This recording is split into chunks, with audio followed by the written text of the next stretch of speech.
इमाम बुखारी की जिंदगी।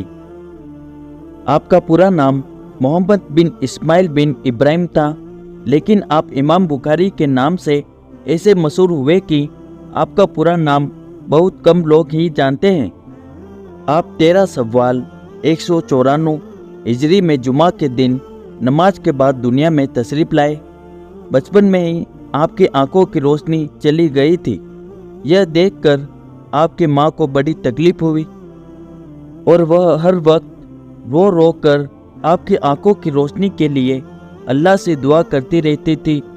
ऐसे गमगीन माहौल में एक दिन एक बड़ा चमत्कार हुआ, जिससे एक रात में आपकी किस्मत का तारा चमक गया।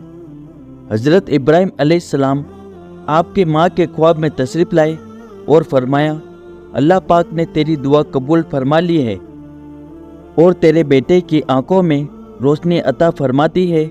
जब आपकी वालिदा सुबह नींद से जागी तो देखा कि वाकई में आपके बेटे इमाम बुखारी की आंखों में रोशनी आ चुकी थी। हज़रत इमाम बुखारी को बचपन से ही हदीसें याद करने का बड़ा शौक़ था।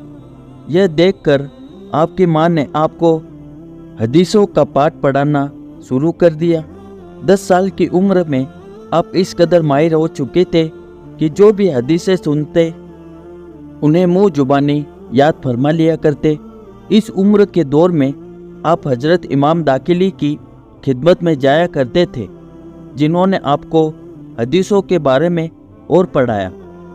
16 साल की उम्र होते होते आपने हजरत अब्दुल्ला बिन मुबारक और हजरत वाकिया की लिखी सारी हदीसें याद कर ली। फिर आप अपनी माँ और भाई अहमद बिन इस्माइल के साथ हज के लिए तशरीफ़ ले गए। हज के बाद माँ और भाई तो अपने वतन वापस आ गए, लेकिन आप नहीं आए। आप हिजाज एक पवित्र स्थान में ही रुककर 1080 आलिमों की खिदमत में हाजिरी देकर 6 लाख हदीसें मुँह ज़बानी याद फरमा ली। इल्मे हदीस के इसी शौक़ में आपने मक्का, मदीना, कूफा, बसरा, बगदाद, मिस्र और कई सारे शहरों का बार बार सफ़र फरमाया। आप में ऐसी काबिलियत थी कि आप जो सुनते और उसे याद कर लेते। आपको कभी कागज़ कलम की ज़रूरत नहीं पड़ी। एक वक्त की बात है, आपके एक साथी ने आपसे फरमाया, मोहम्मद, तुम खाली हाथ दरसगाह में आते हो और सिर्फ हदीसें सुनते हो, लिखते नहीं हो, तो तुम्हारे आने का क्या मतलब? आपने फरमाया, तुम मेरा इम्तिहान ले सकते हो कि मैंने दरसगाह में आकर क्या हासिल किया। इस दौरान आपने जो 1500 हदीसें वहाँ सुनी थी, आपने वह सारी हदीसें एक एक करके आपके साथी को सुनाना शुरू कर दी, तो वह और आसपास मौजूद लोग आपकी याददाश्त देखकर दंग रह गए। यहाँ तक कि आपकी सारी हदीसें सुनकर आसपास मौजूद लोगों ने अपनी लिखी गलतियाँ सुधारी। एक और वाक़या सुनिए। एक दिन की बात है, हज़रत इसाक बिन राहवे के कुछ दोस्तों ने कहा कि अच्छा होता अगर किसी आलिम को अल्लाह ताला यह तौफीक देता कि वह हदीस की एक किताब लिख देता। उस वक्त हज़रत इमाम बुखारी वहाँ मौजूद थे। दोस्तों की कई बात आपके दिल में समा गई और आपने हदीसों की एक किताब लिखने का पक्का इरादा फरमा लिया।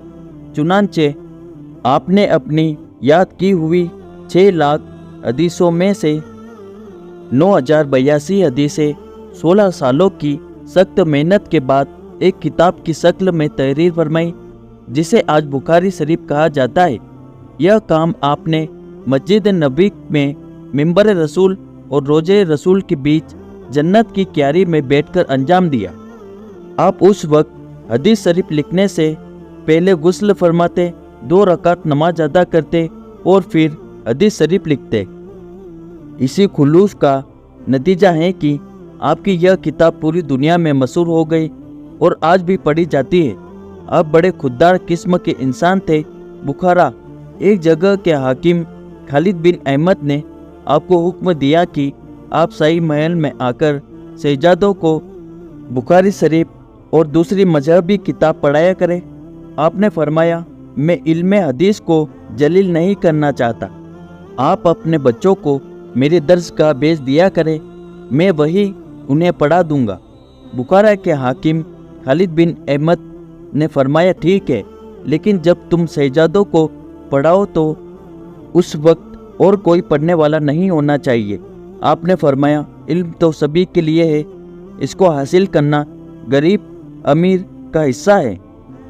मैं किसी और को पढ़ाने से मना नहीं कर सकता। मेरे यहाँ सब मिलकर साथ में बैठकर ही दीनी तालीम हासिल करते हैं। हाकिम को आपकी यह बात बुरी लगी और आपको बुखारा से निकलने पर मजबूर कर दिया। आप बुखारा से चलकर नेसाबुर पहुँचे, लेकिन वहाँ के हाकिम ने भी आपके साथ ऐसा ही बर्ताव किया। वहाँ से निकलकर आप खरतंग नाम के छोटे से गांव में तशरीफ लाए और वही हदीस का दर्स देना शुरू कर दिया। आखिरी उम्र तक आप उसी गांव में रहे और 62 साल की उम्र पाकर 256 हिजरी में ईद के दिन इंतकाल फरमाया। मजीद इसी तरह की वीडियो सुनने के लिए हमारे चैनल को लाइक करें और सब्सक्राइब करें।